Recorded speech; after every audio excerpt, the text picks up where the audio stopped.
But I would walk 500 miles and I would walk 500 more just to be the man who walked 1,000 miles to fall down at your door. Hello everybody!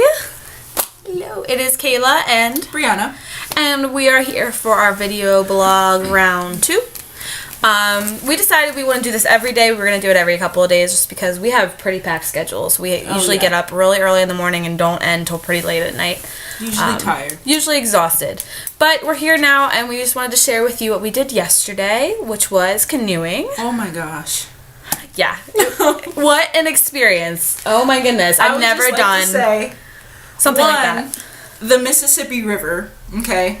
The Mississippi River. We canoed the beginning of the Mississippi River. Like, what? For 9 miles. 9 miles in 35-degree weather. There were flurries. There were snow flurries. We saw flurries. There were snow flurries. Yeah.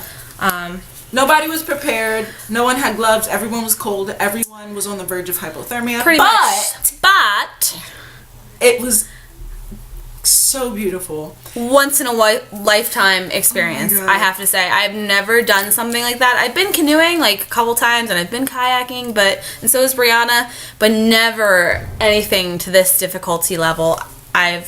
No, not ever. I would just like to say that even though it was hard because of the weather, it was one of the most beautiful and grounding experiences I've ever had. I mean, if it was good weather, it would have been the perfect day. Because let me tell you, it's just 9 miles of you and your canoe partner in nature. Not a human sound anywhere in sight besides you and your partner. And not a building, not the sign of traffic, nothing. No noise. Like, no noise except, like, the birds tweeting and... You heard nature. That's it. Like, it was... And, like, we're from Pennsylvania, so we're not used to the forests that are in Minnesota, and it's just, like, a completely... Different forests, different wildlife, atmosphere. It was just an amazing thing. We saw 2 buffalo and 2 eagles. 2 eagles and 2 swans. I didn't see the swans. I saw the swans. They sounded like geese, but they were definitely swans. Eagles, y'all. America. So unfortunately, we had so we canoed, for a while. We got about halfway through, and we met up at a spot for lunch. Mm-hmm. And when we were there, we heard, someone had tipped their canoe. Yeah, 2 girls tipped in the water, and let me tell you, the water was 30 degrees, okay? Freezing. And the water was even colder. The ice had just melted. Yeah. Okay. It's May. Like, why is this? I don't know. Yeah, I don't know why it's this Minnesota. Is a thing. It's just Minnesota, and that's how you gotta deal, don't you know? Okay. I mean, but by the end of the trip, a good 4 more people had tipped their canoes. Yeah, it was an experience. It was. But, I think it was that first group didn't put enough tobacco in the water. You had to make an offering to the Great River because it's an ancient river. It's been around for a long time, and they didn't make the offering. Maybe we'll explain the tobacco in another video. Yes. Good call. Well, we will expand upon that. Mm-hmm. So it was overall a great experience. I'm still so sore about it. My arms got a crazy workout, but great experience. Oh, yeah. We slept well last night. I would love to do it again in better weather. True fact. I think I would never want to leave the river. Yeah. So that was great. So we went to bed and got up early again this morning. We had another round of seminars with Dr. Anton Truer. This time around, we were joined by the local Red Lake High School students, which was really cool. I mean, they sat in on our talk with Anton, and you could really tell, Anton, he said a bunch of the same things that he said to us the first time he talked to us, but you could tell that the talk was more directed towards the students that were with us, because there is a very big emphasis on getting the young people of the indigenous tribes to learn their language and embrace their culture, because it's dying out. And language is the center of the culture. I Yes, mean, we are learning really more and more about important. this. It's really what keeps the culture intact. And he really did emphasis. Culture, really. Yeah, he really did emphasis language today. which was, pretty cool. And then after that, we got to have lunch with them, which was really cool. We got to have, like, a one-on-one talk and, like, find out what they like to do around these parts. And a couple of them were graduating seniors, and it was really exciting to hear about their future plans and stuff. They were very reserved. Yeah, they seemed pretty not very talkative at first. Not very talkative, but I don't think it wasn't just because wasn't because they're not friendly. It was just because they're reserved people, and I think that's what their culture values, is to think about things before you say them, and stuff like that. But I think it had a lot to do with the fact that we were different people. Yeah, and we were strangers. We're strangers. Strangers, and mostly white people. Mm-hmm. And they have had horrible experiences with white people. A lot of people were telling us that this area of Minnesota is highly racist. Like, not even like on the down low racist like we're used to in America these days. It's like blatant racism. Yeah, here. And it's a problem here, and I can see why they would be a little bit hesitant. But then they saw that we were really were genuinely wanted to know about their culture and about them. We just talked about, like, high school kid things, like, oh, did you go to prom? Like, what, have you seen any good movies lately? Like, so that was really cool. But yeah. One of the girls even told me some stories. Like, once I got her talking to me. That was cool. She told me some cool stories. What was her name? Kendra? I think so. Kendra, yeah. She was great. We got to talking about the wildlife because we were talking about the canoe trip. And she mentioned this bird, and she didn't know the name for it. I don't, of course, but it's a two-toned bird. Mm-hmm. And she said that there's a story behind that bird, and the story is there were two kid brothers who always played together, and one of them ran off into the woods and got lost. So the other brother went into the woods and was looking for him and just never found him. And in his endless search, he turned into this bird, and that was his call to his brother. Yeah, trying to find his brother. So yeah, you don't get that stuff just by Googling it. Like, this is a real story from her culture that she shared with Brianna. And she also shared the creation story, which I'm not going to go into. That's like it's a really long story, but it's just really cool, to hear their perspectives and go off that. So after that, the high school students had to go back to school. So we went back to our second seminar, which was with the great Larry Aitken. Oh my God. Boy, what a guy, let me tell you. Okay, just think of any old, funny man you know. Like an uncle or a grandfather or, even your dad. Like, he had a lot of great dad jokes. Oh, yeah. He's an old man, he's funny, he's got 3 daughters and a wife and 1 eye.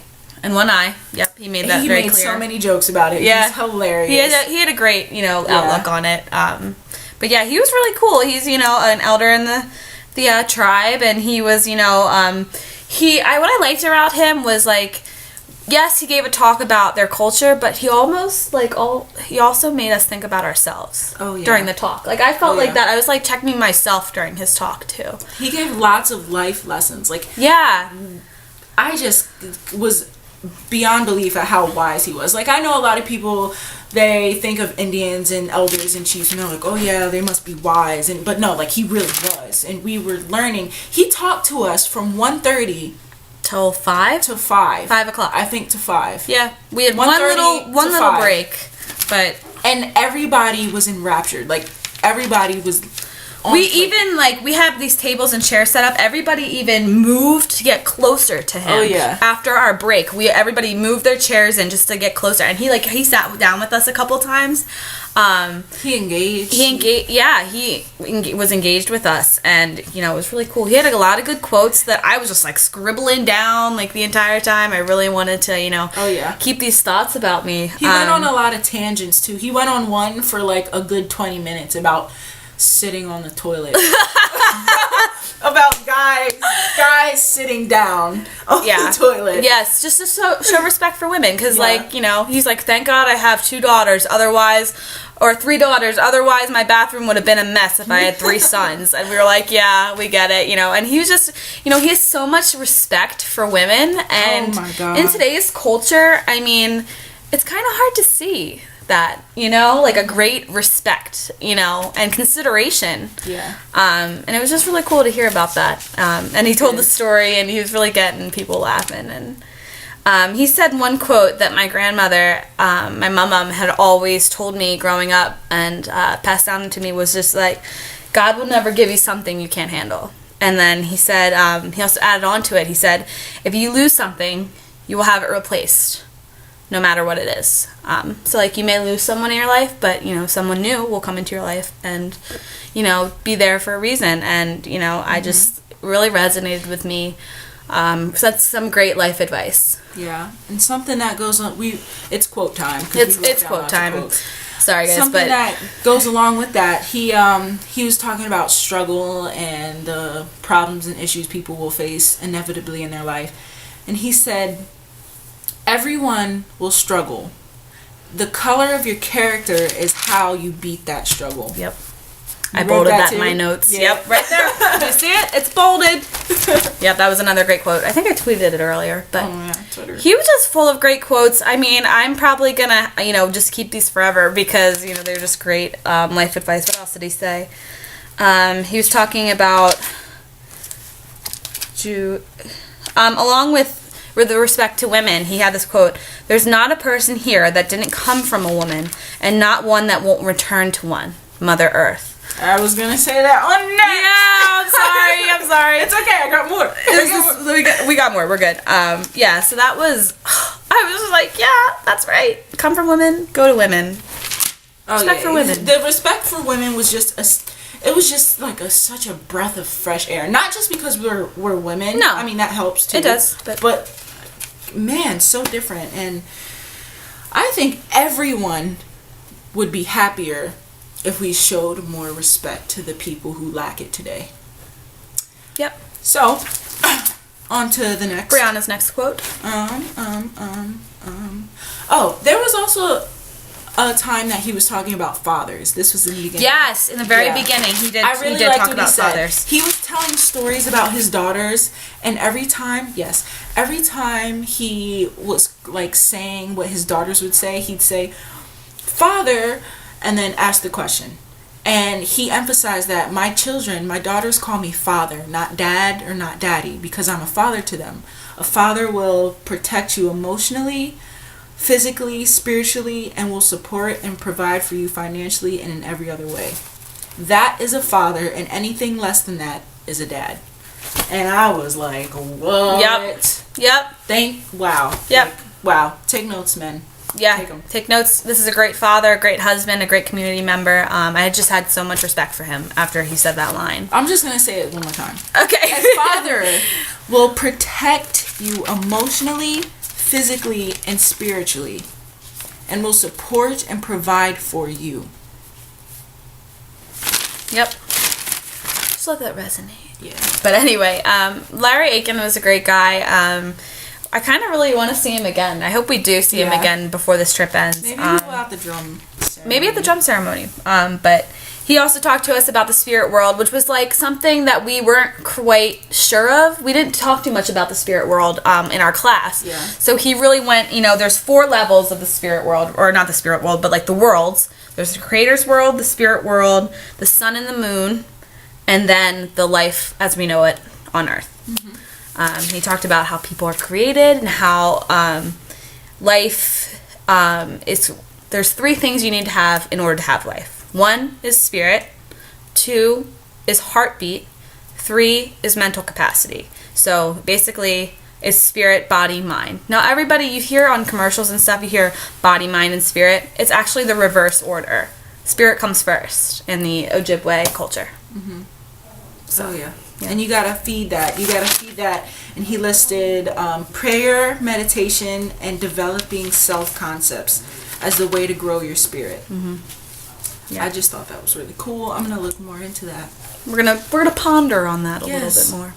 But tomorrow we have the Sweat Lodge. Oh, it's gonna be intense. It's gonna be intense. Oh, I'm kind of nervous. Not gonna lie. But just wait till you guys hear. I can't wait to make the next video. The next video is gonna be a good one. Oh man, we're gonna be changed. We're gonna be changed people. Oh, yeah. But yeah, so I think that's pretty much all for tonight. Thank you for following along with our blog. And wait, I need to check for more quotes. All right. Well, we might have one more quote. Just 1 second. But yeah, I think this vlog is a good way to just let out what we've been thinking all day long, because we just have so much information brought to us, presented to us at this time, and it's really good to like just sit and talk about it. We have talking circles every night, which is a good way for people to express themselves, and I think that's important after learning so much. Okay, no quotes, but I will tell you how to experience Larry Aitken. He gave us his YouTube information. He did. Yes. If you want to see this funny, wise, old Indian guy with one eye. Get a couple laughs and some good life advice. Yeah. Google Larry Aitken. That's Larry. Larry, 2 R's and a Y. Aitken, Aitken. And search Larry Aitken, The Good Life. The Good Life. Just go ahead and Google or YouTube it. Google, if you have YouTube, time. whatever. Enjoy. And go and get some knowledge dropped on your Yep. So this has been Kayla and Brianna. And we are signing out for tonight. Yes, we are. Stay tuned.